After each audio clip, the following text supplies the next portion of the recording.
The following podcast is part of the Underdog Sports Podcast Network. For advertising information or to find more great podcasts, visit us at www.theunderdogsports.com and follow us on Twitter at RealTheUnderdog. What's going on, everybody? Welcome back to another episode of the Atlantic Files, brought to you by the Underdog Sports Podcast Network, the number one podcast and the number one division in the NBA. As always, joined by your host, myself, Alex Fishbein. We got Mike Bash, we got Dennis Clausen, and this week we got ourselves a guest. We got Glen Johnston on the show. What's going on, Glenn? Nothing much. Thanks for having me back. How's it going, guys? Of course. Good to have you. Always good to have a nice Knicks punching bag on the show. Here we go. I'm ready this time. I know there's already going to be fire from these two with the whole Battle of New York. Sorry. But this week we got just some more free agency news. I know we talked about a lot of it last week, but a couple that we didn't get to. And then, of course, we got the New York Knicks year in review. So the stuff that we didn't get into last week, we didn't talk about the DeRozan movement. DeRozan is going to Chicago, I believe, correct? Yep.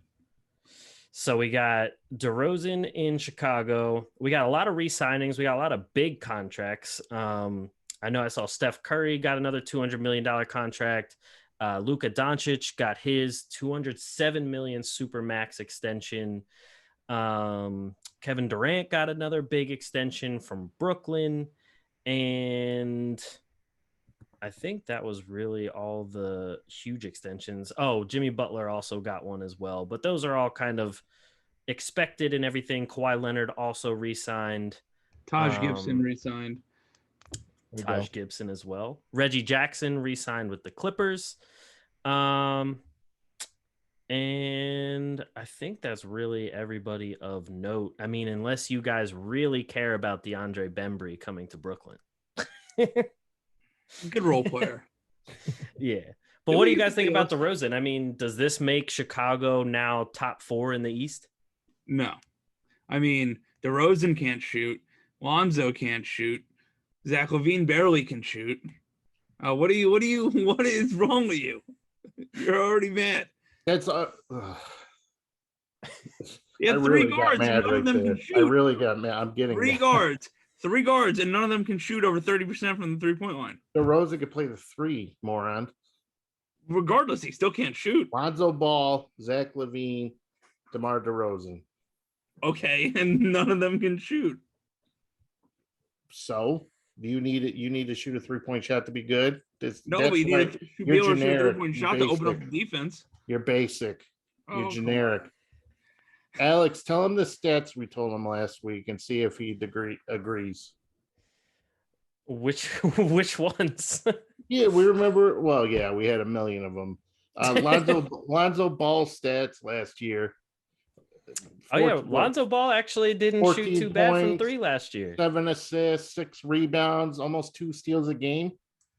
And all you can come up with is you can't shoot, idiot. You got nothing. He's like Asian Kid. He has no J. Oh God. So they used to call him when he came into the league. Asian Kid. That's why guys like DeMar DeRozan get a bad name. Ben Simmons gets a bad name. Lonzo Ball gets a bad name because you got guys like you who are just because you can't shoot a 3-point shot. That's all you got. You can't shoot. I like the fit. I like the fit with DeRozan on that team. My concern is all paying all this money, and now you gotta pay Zach LaVine. His contract's coming up. So how are you going to keep and retain all these guys when you have DeMar for the contract he signed? You're paying Lonzo for. I don't think that contract is you're paying Lonzo for what he is. I think you're paying for the prospect of what you think he could be, because I don't think he's proven himself to be a 4-year, $85 million player. Bro, Evan Fournier just got $78 million. Well, you see Evan Fournier in the Olympics, he was dropping 28 on Team USA. It's the Olympics. They had nobody. Who the hell was on France who could actually play? Nick Batum, Rudy Gobert. He said who could actually play. Wow. Podcast is anti-Rudy Gobert, huh? Well, no, Always. I respect Rudy Gobert. It's just when you think of scoring, you don't really think Rudy Gobert. Like Rudy Gobert is not the first guy I think of. Oh, I don't respect Rudy Gobert. There Well, he it gave is. everybody COVID. They got Nano DeColo. They got You had to look it up. They got He's looking at his monitor. they got Gershon Yabusele. They got Vincent Poirier, Timothy Luwawu Cabarro.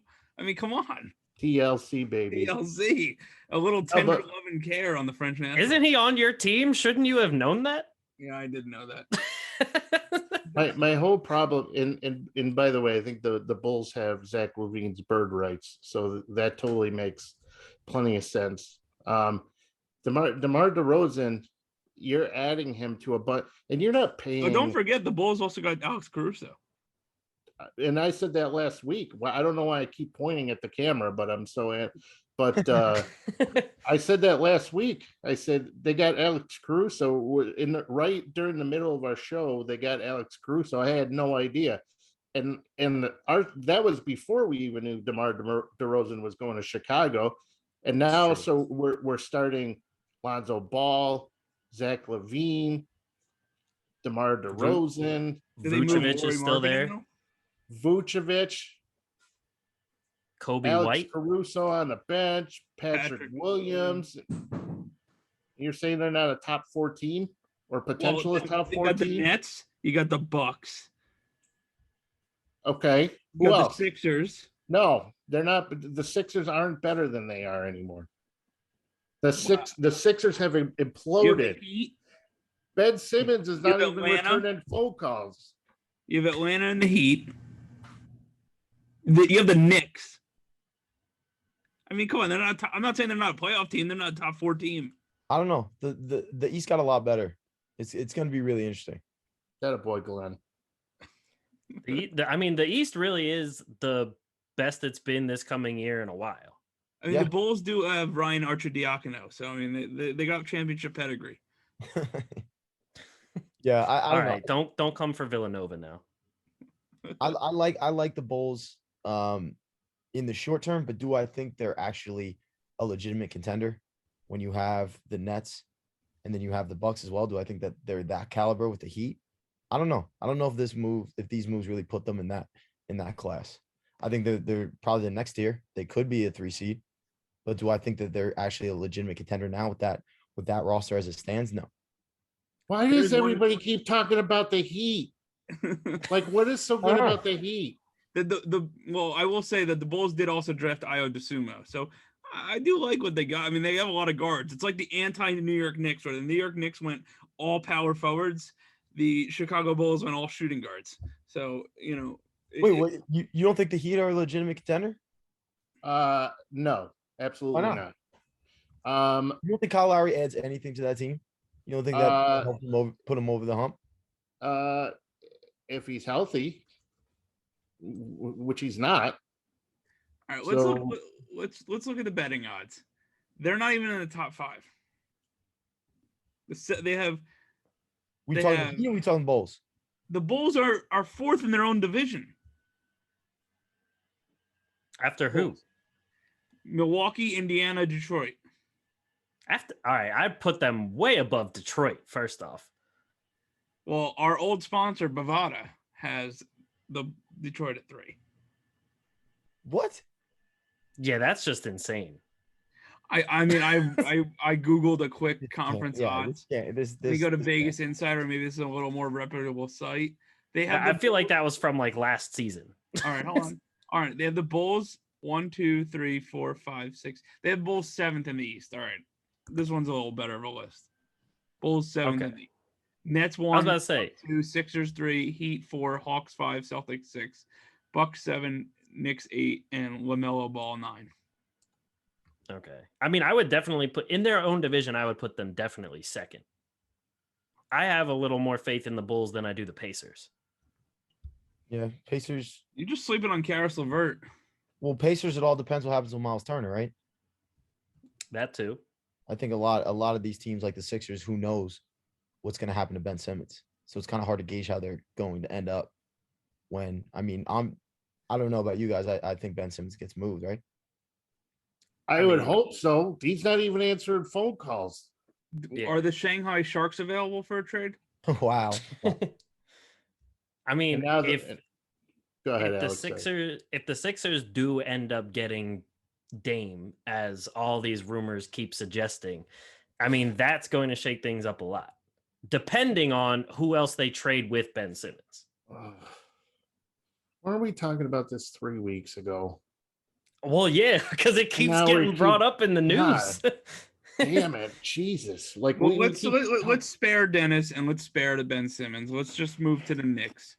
No, I did. But the one thing I wanted to add was that the one thing we're forgetting about DeMar DeRozan is he's a guy. He's a veteran. He's a very good player. He's been playing at a high level for a lot of years, and he's going to keep playing at a high level.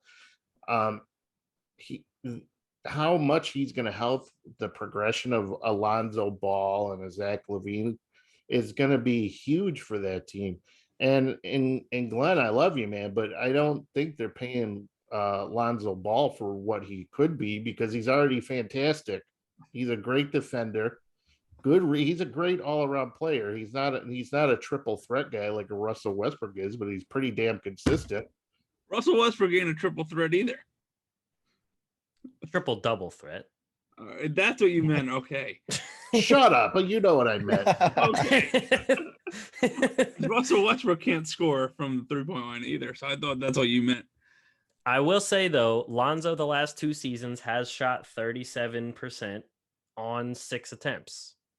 He's not terrible. Okay. DeRozan still can't shoot. That's my point. Well, I'll give you that, because last season he only shot like 25% from 3. So, Right. Who cares? But anyway, let's get away from free agency. Yeah, I can't talk about this anymore. So we're going to move on to the Knicks year in review. So last season finished 41-31, 4th seed in the East, ended up losing in the first round to Atlanta. A lot of drama in that whole series, and Trae Young becoming like the villain of New York. And it was overall still a great season for the Knicks, a lot more successful than everyone really would have expected. Thibodeau having a great defensive year as the head coach. RJ Barrett improving, Julius Randle, big time improvements. I loved the draft picks of Obi Toppin and Emmanuel Quickley. This offseason, they re-signed Nerlens. They re-signed Derrick Rose, Alec Burks. They also signed Randall to an extension. They brought in They brought in Kemba Walker, Evan Fournier. Oh, they did. I forgot they did bring in Cardiac Kemba in the Garden. They did. Yep. That's their biggest addition. For that contract either. It's just great. It's just great to me because they pay Evan Fournier all that money, but yet TJ McConnell only gets $35 million over 4 years. Well, that's because TJ McConnell is the league leader in inbound steals. Exactly. Hell yeah. He does. Hell yeah. I brought up that stat last week, and Dennis was like, "How do you even know that stat?" I'm still amazed. I think he set the NBA record for it. Bash brought that out to me the other day. I was like, because I told Bash that. That's the ultimate hustle grit guy stat. Is it actually true? Because I figured it was a troll. No, it was no. It's an actual stat. I sent it. I think it was one of those ESPN random stats that I saw, and I sent it to him, and I was like, "This is why TJ." He had 9 in one game, or 9. Well, he had a triple double last year with steals. But anyway, this isn't about TJ, even though I would love to just do a whole TJ podcast. It is a little bit about TJ because when you're paying Evan Fournier $80 million, and you got a guy like TJ McConnell who goes for $35 million, and then you're paying Kemba Walker, and I love Kemba Walker, but you're paying him what? How much are you paying him?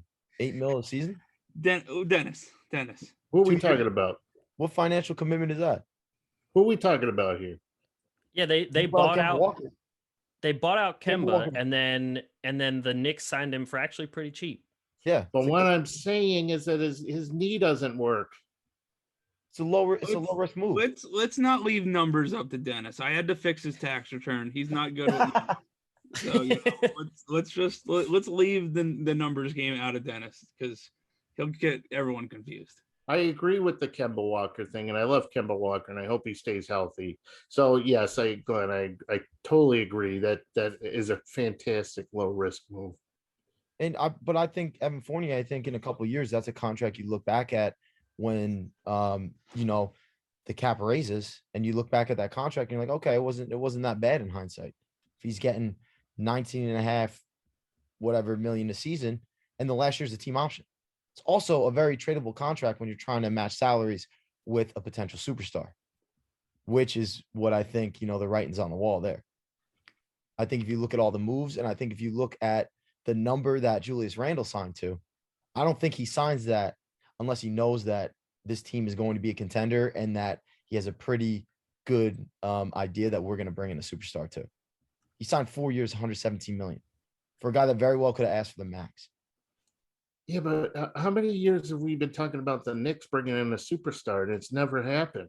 It's never happened, but it's never been so laid out this way. So I came on this podcast year before last year, and we talked about those original signings, the Julius Randle, the Bobby Portis. And what I kept bringing up was establishing a culture, right? The Nets laid the blueprint. You establish a culture, you bring in guys that are willing to work, and you bring guys to a coastal market like New York.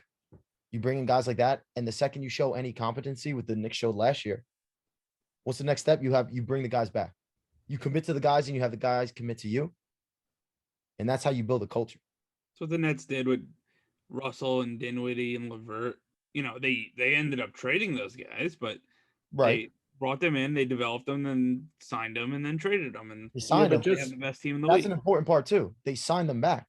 Yeah. It's shown that you're committed to these guys, and these guys are committed to you. And superstars. Granted, I think you could have let Alec Burks walk, and it wouldn't hurt you, or Taj Gibson walk. But to each their own. Right, give or take. I mean, you're paying. Yeah, but we're talking about just because a guy is willing to do the work doesn't mean he's going to work. And I don't understand that when you had all those other options that they could have went after. Who were they going to go after? They could have got Lonzo Ball. They could have got DeMar DeRozan to assign. Committed to Lonzo Ball for 4 years. But I agree with Glenn here. They're not fishing for Lonzo Ball. They're fishing. Should be. They're fishing for Devin Booker. They're fishing for Carl Towns. They're fishing for, I don't know, Zion or whatever, or whoever, comes available. They're not fishing for middle of the road point guards with, limited skills. They're fishing for Ben Simmons if Ben Simmons ever lives up to the hype. Well, you guys are telling you're putting stock in the Knicks that they could actually sign a big name player. I'm not. Continue on the trajectory that they've been on. No, it's not going to happen. Because you know why? Going to sign Kyrie and KD? Why? I want to hear this. Jimmy's there. Nobody wants to play for that idiot. Really? I think Julius Randle just proved he does. He signed for a 4-year, $117 million extension. Yeah, because they gave it. Nobody wants to come. New York, the Knicks, I love the Knicks, but they still have years to go to prove to anybody before anybody has confidence that they're going to have. Yeah, for the first time in years, they actually show that they're willing to spend money on people, hire a good coach. You know what I mean? Their owner's garbage. Nobody wants to play there because if they did, they would have been playing there a long time ago. There's plenty of guys who had the opportunity to sign. Yes, James Dolan is the constant here, but the whole front office has been flipped. They're getting experience. They're bringing in Leon Rose, William Wesley, guys that have connections around the league. It's about time though, because how long has it been? Oh, I agree. But there's clearly a plan in the blueprint is in place. But just because you sign Evan Fournier and Julius Randle is not, to me, that's not giving me enough confidence that the Knicks are they all had of a to use sudden their this. cap space somewhere, and Right. it's not like they signed him to, okay, you're committed to Julius Randle for 4 years, but you also like how the Nets use LeVert to get Harden. If they can convince a star to come in the next 2 years, you can use Randall's contract as long as he doesn't fall off a cliff to go get, Shai Gilgeous-Alexander. I don't know. I'm just picking a random young I mean, star. why would you let Julius Randle go? I wouldn't. No, You just said it was stupid of them to re-sign him, and now you're asking. No, I why did we it. gotta I go. said it was dumb to sign. There's not been a bigger Julius Randle fan than me, and I think every time I've been on this podcast, Julius Randle's name been brought up, especially from the Olympic snub he just had. I've always been a Julius Randle guy, even when it was the Nets could have had him. I wanted Julius Randle. I wanted Tobias Harris over that bum Kyrie. So don't start with me. I think it's not. I think it's more indicative the number Julius Randle signed as opposed to them re-signing Julius Randle. Because, like I said, this guy was second team All NBA last year, All Star, led this team from the depths of the East to the number 4 seed, right? So this is a guy that very well could have asked for the max and probably gotten it, right? But he signed He for should 4 have. years, 117 million. He agreed to that number. I think that's very indicative on his commitment to the Knicks and his commitment, or there being a plan in place for them to be contenders and then to bring in another superstar. Well, we'll I mean, see. So We'll see. Dennis, I think the issue here is that the Knicks are probably more in a spot to trade for a superstar, not sign one. Like you're thinking like, oh, they're just going to sign a superstar, but no one ever just signs with the Knicks. And that's true. They're like the superstars that have hit free agency look at the Knicks and they're like, because they haven't been that good and they haven't proven it over years. But right now, with all these contracts and everything that they've signed and the other young players that they have that look promising are all good trade pieces if a superstar becomes available. What I'm saying though is that you got to live for the right now, and right now they're a pretty damn good team. They have a lot. They barely lost to the Hawks. Like they're a good team. It's not like they're a crappy team.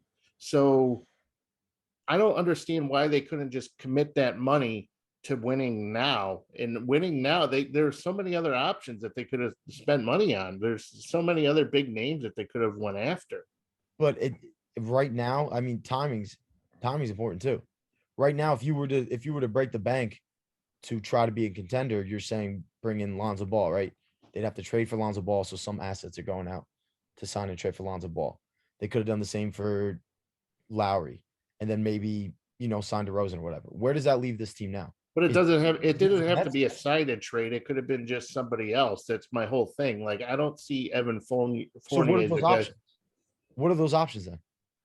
Because I think I they're would- doing a damn good job of staying competitive, but also leaving themselves flexible to then get over that hump by trading for a Damian Lillard or down the line a Devin Booker or what have you, whatever's. I don't foresee them ever getting any of those guys because the reason is they've been saying this crap for years. How many times over the years have we heard, Anthony Davis to New York, Kevin Durant to New York? Has never happened. Right, but Kevin Durant made it to Brooklyn, so he made it to New York. That's true, but But so before we get into some of the other signings, let's take a look at what did happen last year. So what we've been doing is giving a grade for the team and what they did last season and everything. I know, I mean, personally, I would probably give the Knicks an A for last season, to be honest. I mean, they outdid expectations. They looked like a much better team than everyone expected. And they did, like Dennis said, they were really close to Atlanta in pretty much every game that they had there against the Hawks. And I mean, that was during this whole uprising of Trae Young. So we'll start with Glenn. What kind of grade would you give them, and what did you think of last season and when it all comes together? Oh, I mean, absolutely. When you're talking about expectations going into the season, I mean, it can't be under an A, right, guys? Like, I'm giving them an A just because I want to say A plus, but going into that Hawks series, I genuinely thought we were the better team. I did too. Yeah. I mean, we swept them the regular season. I know the regular season different, but going into that series, I legitimately thought we were the better team. And I think, if we got really anything out of Julius Randle, our two best players, Julius Randle and RJ Barrett, we relied a little too heavily on Derrick Rose in the bench. I mean, if you look at like our second unit scoring, like it pretty much outpaced the Hawks every game. So I think with a little more contribution from Julius Randle and RJ in that series could have been different. That being said, still very, very incredible season, dude. Like I was optimistic about this season. And I couldn't tell you why, and it just exceeded all those expectations. So disappointing ending, but a lot to build on. And Dennis, I'm telling you, something huge is on the horizon here. Writing's on the wall, man. Something big's coming. Yeah, I'm gonna weigh 220 pounds soon too, and I've been saying that for 10 years. Well, you've been rolling around in jiu-jitsu, so you never know. That's right. No, I actually agree with Glenn, and I'm a big Knicks hater. I mean, I couldn't stand the whole Knicks tape. I couldn't stand the whole Amari and Melo days. I couldn't stand the old I don't even know what else the Knicks, Knicks have been garbage for forever, even when they had Baron Davis. But and Ben Simmons has still never lost to the Knicks. And Ben Simmons never lost to the Knicks. But even during the insanity and all that, whatever, the Knicks were not supposed to make the playoffs. The Knicks were supposed to be, a bottom 10 team in the league last year. They hired Tom Thibodeau, who has won pretty much everywhere he's gone. And they really overexceeded the expectations. But you're going to see, we've seen the growth of RJ Barrett, who I admittedly thought he was going to be the best player in that class, even though Zion and John Morant have gotten off to high starts. I think he can be in that air. Like, I think he could be, a superstar player just like the other two. You got Mitchell Robinson, who I think he had some health issues last year. Maybe I'm wrong, Glenn. Yeah. He didn't play a lot last year, right? Oh, no, he didn't. But he's an exciting young defensive center. You got Quickly, who surprised off the bench, and then you got a lot of, like you said, Julius Randle's their star. Derrick Rose proved to be a valuable veteran. Alec Burks, okay, he's not like anything special, but he's a good, solid guy. They got a nice roster, a nice nucleus, and a mix of young and old. They're going to keep building, and maybe 2 years down the line, I don't know who's available, but Paul George wants to sign with them, or I don't know, Jimmy Butler. Like, I don't know who's available in 2 years, but somebody's going to want to be available. Pascal Siakam, maybe. Like, someone's going to be available, and the Knicks are going to get him. If they keep going on the trajectory, as much as I hate to say this, if they keep the upward trajectory that they've been on, they're going to sign a big free agent in the next couple of years. They're still not going to be better than Brooklyn as long as we have KD, but they're going to be a formidable team in the East. Dennis? I gotta take deep breaths. I actually give the Knicks an A+ with extra credit on top of it. So they're A+, so they're 10 points for extra credit because they smashed expectations. And so many things went well last season. Julius Randle was fantastic, was one of the best players in the league as far as I'm concerned. They had a lot of injuries, and they had Mitchell Robinson go down, and they had Nerlens Noel step up and play well. Taj Gibson, Thibodeau's boy, came in, and he didn't do a lot of great stuff, but he was such a good role player, especially in some defensive areas and things when he was needed. He stepped up. They played about 38 different combinations in the backcourt. They had no backcourt consistency. I think but there was a lot of good development there. And for a team that wasn't expected to do anything, because if you asked the question last year whether the Nets were supposed to be in the playoffs, people would have laughed at you. You know what I mean? They would have laughed for even talking about that stuff. but you got to give kudos to how well just everything went last season. They took it to a team who was made the Eastern Conference Finals, and they Derrick Rose was playing super well, and everything just they did everything so well, and it's great that they did that, because like the Knicks are, I want the Knicks to do well, so A+ extra credit. They did fantastic. Yeah. No, I mean that's really. Grade, but I would also give an A. What did you say? I never actually gave a grade, but I will give an A. I think they exceeded expectations, and they get an A. It's the one and only time I'll praise the Knicks in my life. I just want to say that I know right after the draft, and especially after our fantasy basketball league draft, I said to Mike that Emmanuel Quickley is going to be the best player in that draft class. And he's looking like Lou Will right now. Wow. You called wait. So you called that after last year's draft? Yeah. Wow. I don't know what it was. I literally even told him, I was like, I don't have anything to back it up. I just have a gut feeling. I mean, Calipari gave him glowing praise about his work ethic, right? Oh, yeah.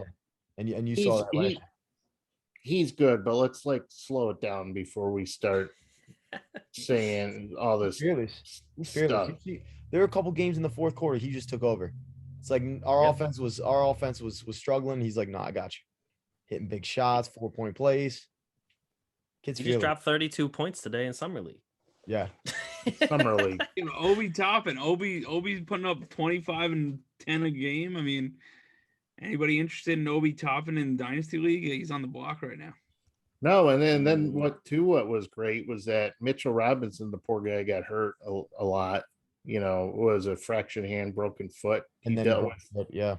Right when so he hits like 2 significant injuries, and Nerlens Noel stepped right up to the plate, man. Shot block extraordinaire, rebounder. Taj Gibson did what he was supposed to do. Julius Randle's fantastic. That whole team played well. Tom Thibodeau snarling on the sidelines as usual, just pissed off all the time, playing 8-guy rotation. It's awesome. Could you imagine being a playoff team last year if Mitchell wasn't hurt? And then for 48 minutes on the court, you got to drive into either Mitchell Robinson or Nerlens Noel. Oh, it would have helped them tremendously against Atlanta. Tremendous nightmare. And then you get Derrick Rose, who's playing out of his mind. Like I wanted to cry, because it's so unfortunate what happened to that guy with his knee injuries over the years, and just to see him playing at that level is awesome. Completely agree. And I hope the same thing happens to Kemba Walker, because the guy is a class act, and it's unfortunate too how people have really crapped on Kemba Walker over the years. And it's not because he doesn't have the ability, it's just because he's hurt. But I hope he plays well. I mean, I remember back when he was in Charlotte, when people weren't giving him the credit. He's one of the most underappreciated point guards in the entire league. I mean, it's going to be pretty easy to beat expectations here. I mean, we just watched Elfrid Payton start for an entire year last year. So it's going to be pretty easy for him to beat those expectations. Yeah, but Elfrid Payton was a good player back in Orlando. He had he's not a terrible player. In terms of this team, though, when you have Julius Randle handling the ball, like you're going to want to surround him with shooting, right? And Elfrid Payton could not hit water if he fell out of a boat. When was Elfrid Payton ever a good player, Dennis?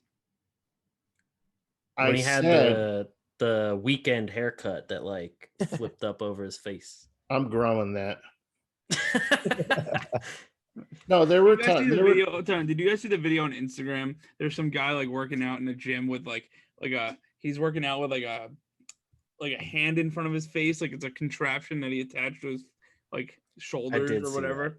And some dude commented and was like, Elfrid Payton basically had this for years and it didn't help him. No, I'm too busy looking at big bootied oh God. I'm not even gonna go there, but We're gonna stop you there on that one. not this kind of podcast, Dennis. Exactly. But no, so usually like the next thing for our year in review series is we look ahead to like what the team should be doing and everything. The last couple of teams we did, it was before the draft even happened and before free agency. But obviously we talked already about who the Knicks added. Draft wise, they added Quentin Grimes, Miles McBride, Jericho Sims, and I'm gonna butcher his name, but Rokas Jokobitis. Close, I think. So yeah, we'll go with that. Something like that. But so with these picks, with these free agency additions, what do you think the Knicks need to do this coming season, but also looking forward to actually be considered a true contender? I don't think there's anything that they can do this year to be a true contender. I mean, again, if there's maybe an in-season trade for a superstar, I can see them being that true contender. But look, we know Tibbs. We know how Tibbs likes to run his rotations, right? I don't really see these young rookies, getting a ton of PT.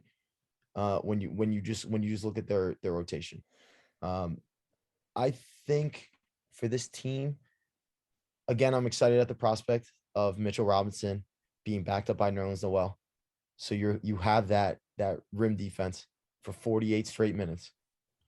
And we did lose Reggie Bullock, who is a solid defender.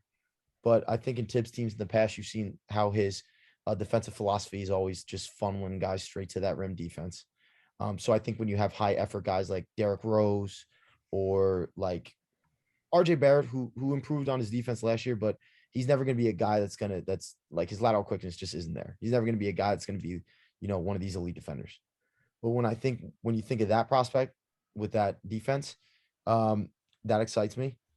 And when you think about the grind of a regular season, this is a team that could potentially, be 10 guys deep, 10 guys that are NBA players that you can play and be comfortable with them playing a lot of minutes a game. So in the grind of the regular season, I think that goes a long way. Now, in terms of the rest of the East, I think this team could potentially sneak into the top four. I think it'll be hard because the East, got a lot better. But there's a couple teams, like we mentioned previously, Indiana. All matters what happens with Miles Turner. The Sixers, depends what happens with Ben Simmons. And has Joel Embiid even proven that he can stay healthy? They're a Joel Embiid injury away from maybe falling outside of that top four.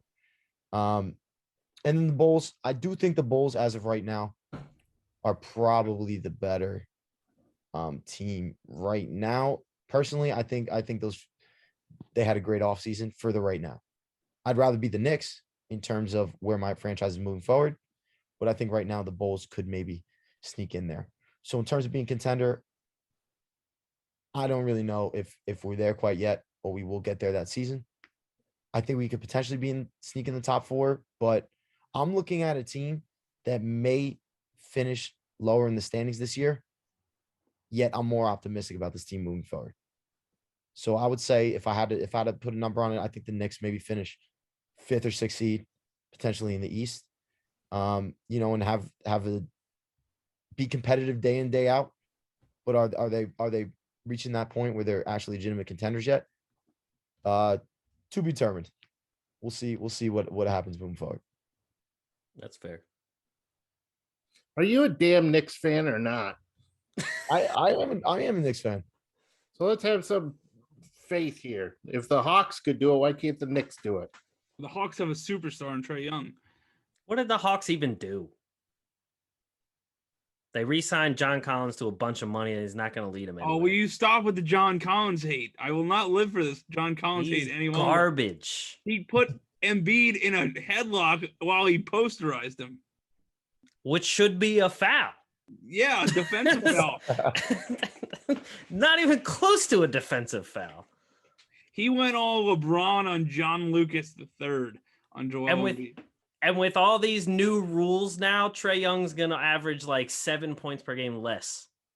Trae Young did show me something in that playoff series because I said the same thing. I said he's not going to get these calls that he's been getting all regular season in the playoffs. They're going to tighten up. But he made some big shots. He made some big plays, and man, he made an enemy out of me. But damn, is he a good villain? You just No, he did. love to hate this guy. And I can't wait to punch him in the mouth next season. Well, Alex just hates John Collins, no matter what he does. I just don't think he's that good. Yeah, I mean, that's your own. He got more money than Julius Randle did. I mean, let's just look at John Collins' stats real quick. Would right now, without even looking up stats, would you pay him more money than Julius Randle? I mean, the dude averaged 22 and 10 2 years ago. He had a down year last year, but I mean, what do you not like about John Collins? He can shoot. He shoots 40% from three. All right, his free throws are a little bad. He averages a block a game. He averages 8 rebounds a game for his career, 18 points. Like, what do you not like about this guy? Would you pay him more than Julius Randle? Right now? Like, for next season? Or yeah. Like for yeah. Well, hold on. Let's take a look at I hated Julius Randle in college. But yeah, but this ain't college anymore. All right, hold on. So Dennis, you got Dennis Lamar's breathing over there. Per 100 possessions, Julius Randle last year had an offensive rating of 111 and a defensive rating of 107. John Collins had an offensive rating of 125 and a defensive rating of 112. So John Collins is better on both sides of the court than Julius Randle. That's because John Collins had an actual point guard. Yeah. Julius Randle had Emmanuel Quickly and Derrick Rose. Can we just simplify and go to averages? Well, averages, all right, per 36 minutes or per 100 possessions, Julius Randle John Collins had 30 points and 12 rebounds. Julius Randle per 100 possessions, 32 points and 13.6 rebounds. And I'm talking per game. All right. Well, this is not helping my narrative. I'm trying to build my narrative. Exactly. 17, 7, and 1 assist a game. Julius Randle, a.k.a. Lefty LeBron James, had 24, 10, and 6. Oh, yeah. Exactly. It was tight, though. I mean, but so your guys' thoughts on the Knicks' future, though. Can I just say one thing? Yeah. And I like John Collins. That was it. That was what I was going to say. But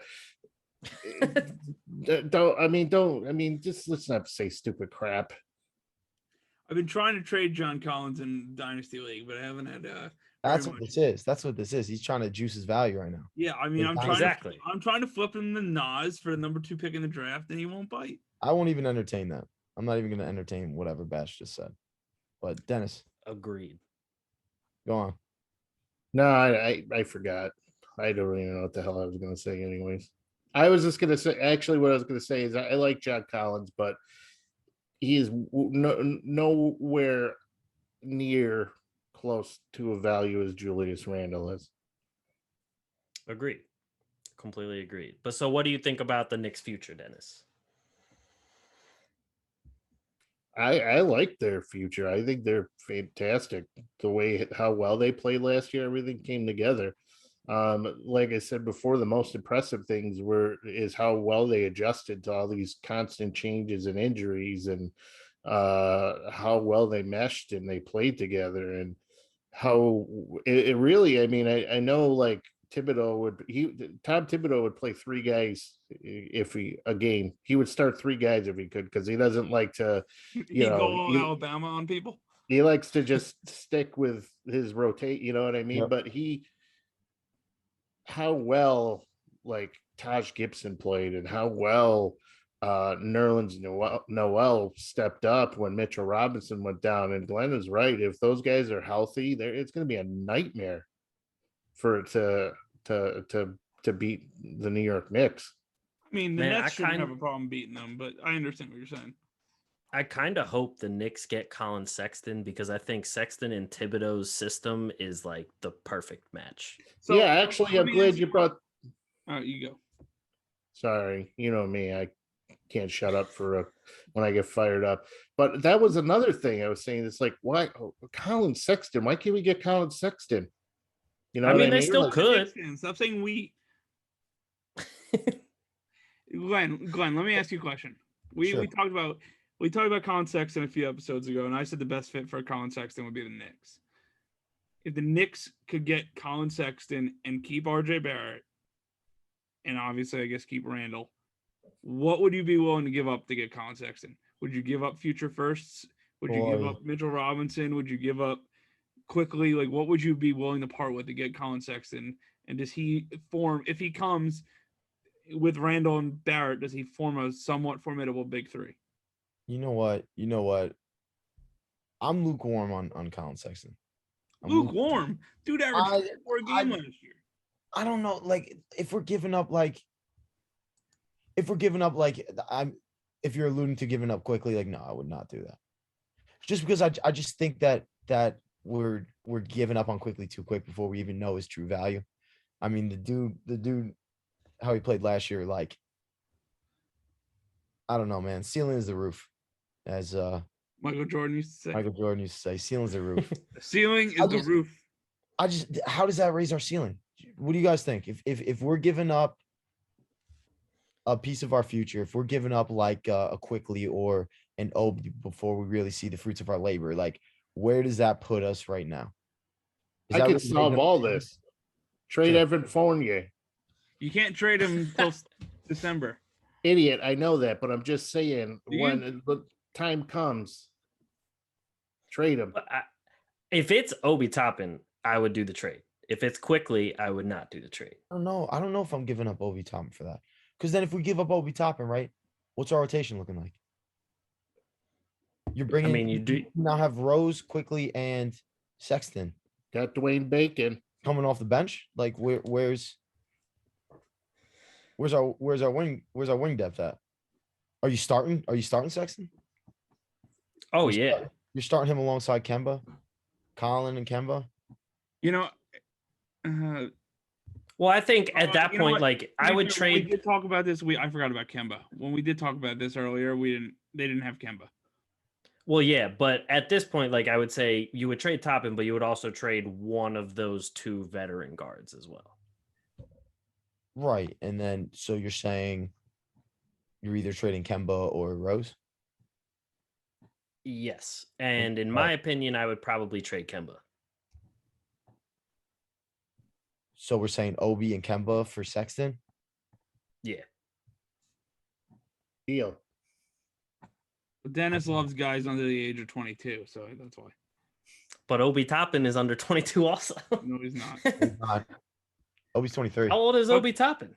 He's 23. He came out at 23. He's too old for me. But can I tell you something? I'm just looking on Collin Sexton's, and I should have known this thinking about it.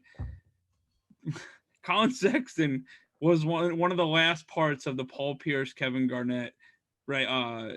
Jason Terry trade that the Knicks made. Oh, that the Nets made. No way. Yeah, he was one of the draft picks that we traded away, along with. So those 3 draft picks that we traded away were Markelle Fultz, Jaylen Brown, and Collin Sexton.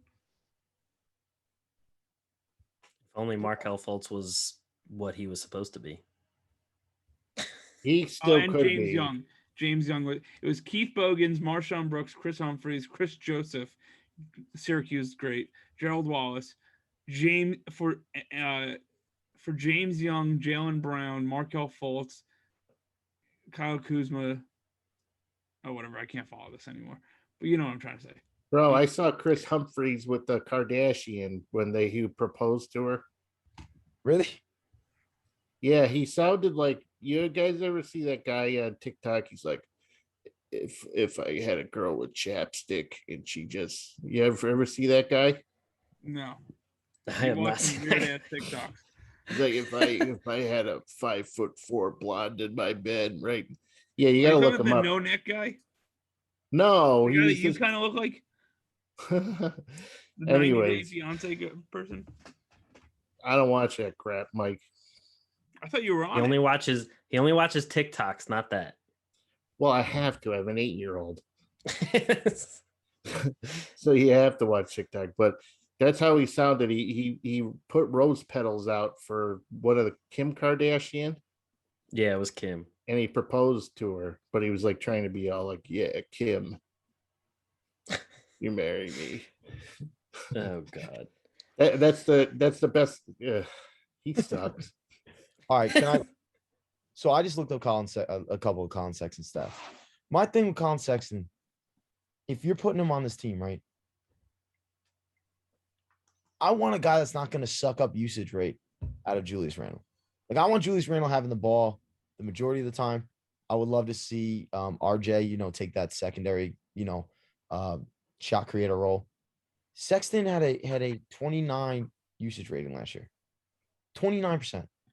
That's the same as Julius Randle. Right. I don't want that. I want a guy that's going to be able to play off Julius Randle. Hit a shot when he's open. How is Collin Sexton playing off ball?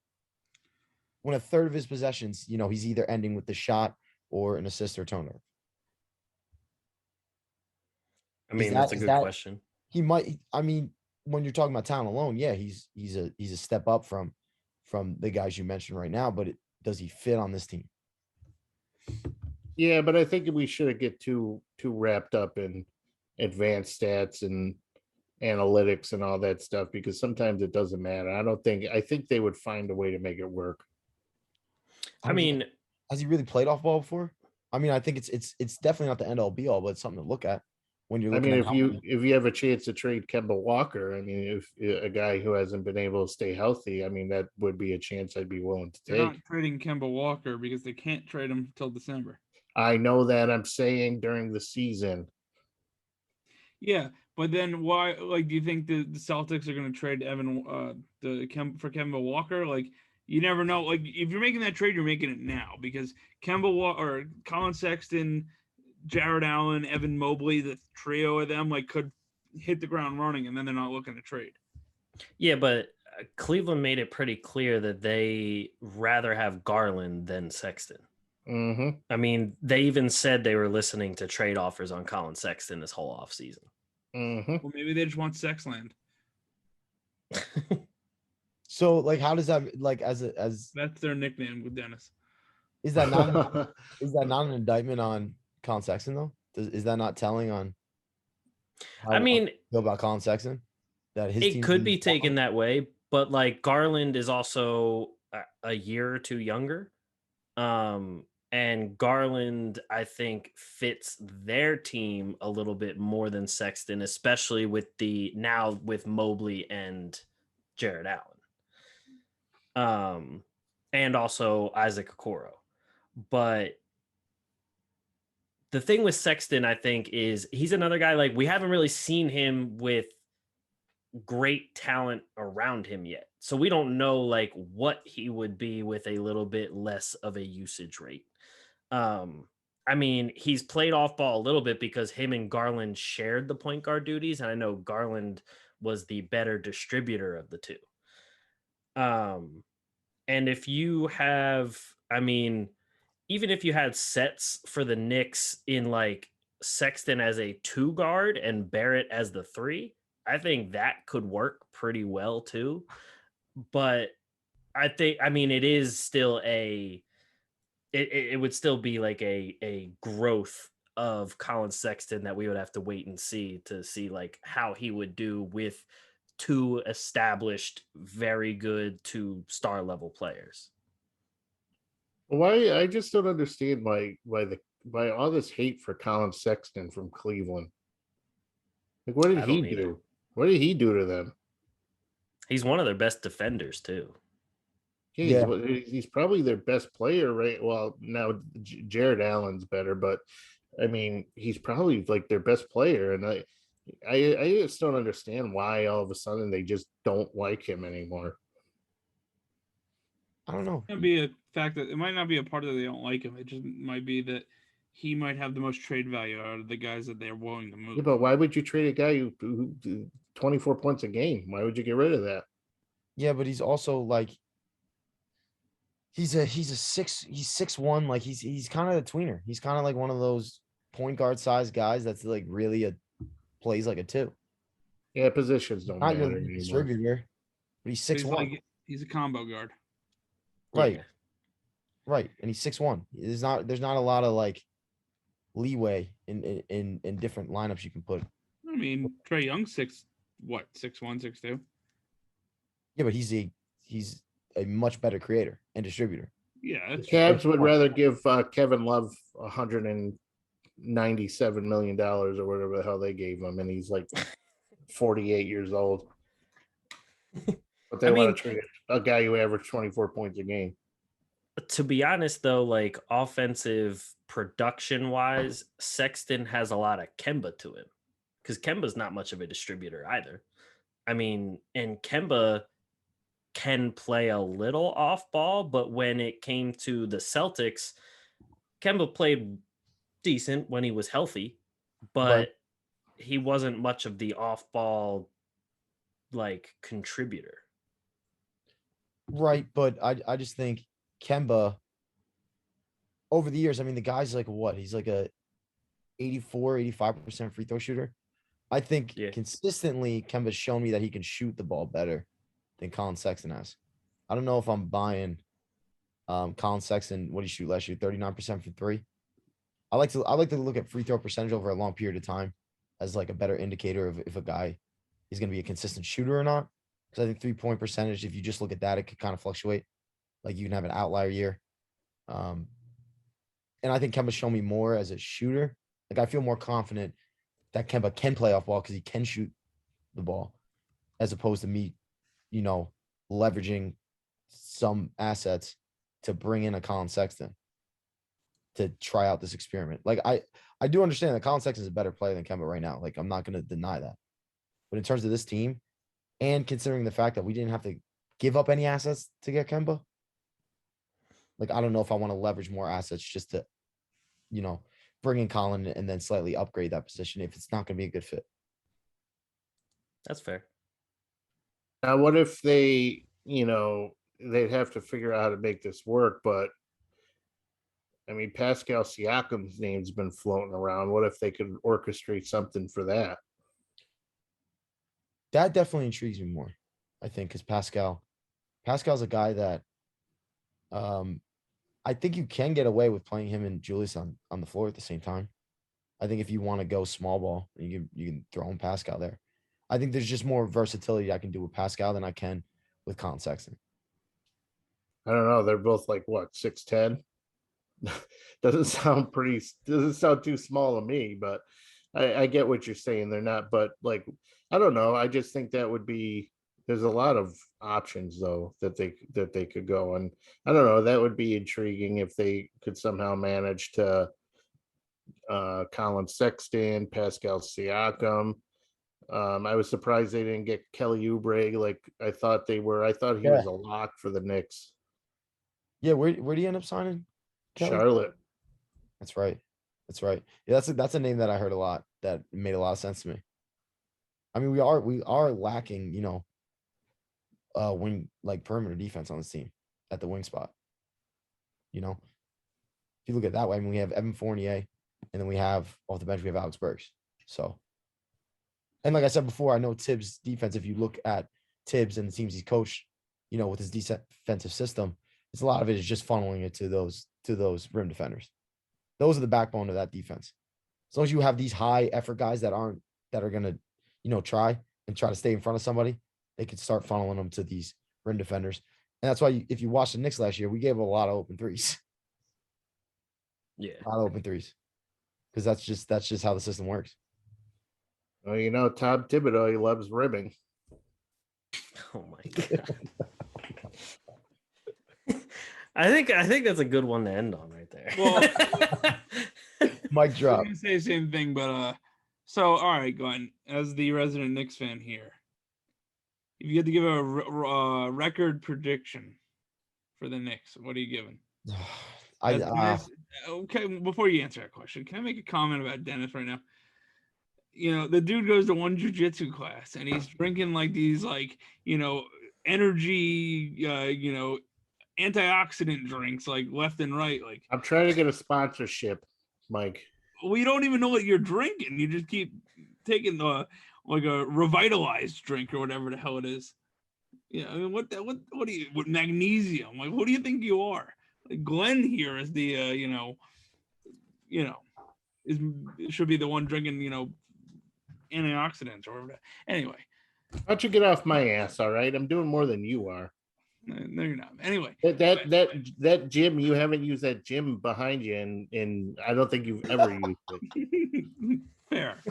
Anyway, It doesn't look like it's moved that position ever since we started. I want you to go run your finger.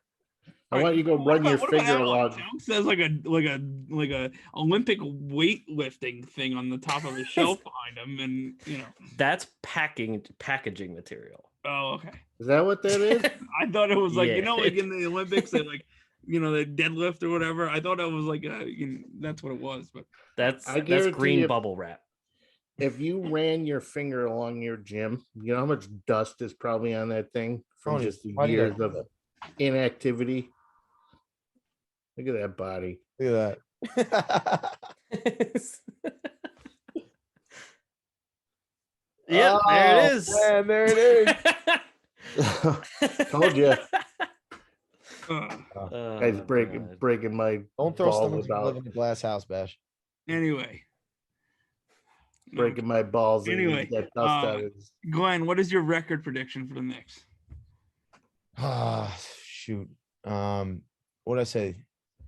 I think I genuinely think that they're going to be 5 or 6 seeds. So what's that put me at record? I'm not good with final record. Well, I think this year is going to go back to the regular 82 game schedule. But for reference, this past year they were the 4th seed at 41 and 31. 41 and 31. Yeah. Hold on. Here, I'll pull up a normal year. Of course. I think the East will be better, but I would put the Knicks. So I'll put the Knicks landing in the 5 or 6 at what, like 10 games over 500. Well, that's what they were. Okay. Right, but I think the East. That's I think the East is going to be better. Yeah. No, for sure. Let's see, like 2 years ago, In the 5 2018, seed was the 2019. Pacers at 48 and 34, and the Nets were the 6th seed at 42 and 40. Okay. So you think they're going But- to be 46 and 36? Yeah. Okay. Give me that.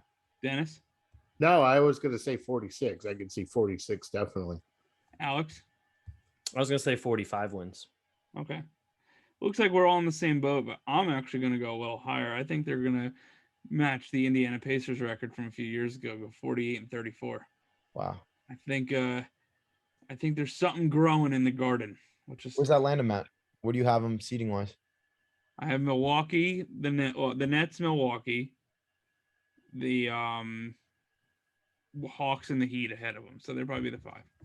So The you have 4 teams in the East at over 48 wins. Yeah, I mean 2 years ago or 3 years ago in 18-19, there was 1, 2, 3, there was 5 teams. Wow. Are you saying the Sixers are going all the way down to the 6th seed? Yeah, the Sixers are gonna implode.